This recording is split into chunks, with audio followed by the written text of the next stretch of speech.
পাখি কাঁপতে কাঁপতে নবীর সামনে হাজির।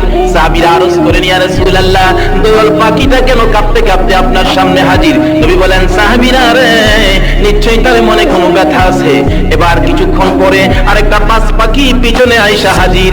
সাহাবীরা আরজ করেন, ইয়া রাসূলুল্লাহ, বাজ পাখিটা কেন আয়েশা হাজির? নবী বলেন, সাহাবীরা গো, নিশ্চয়ই তার মনেও কোনো কথা আছে।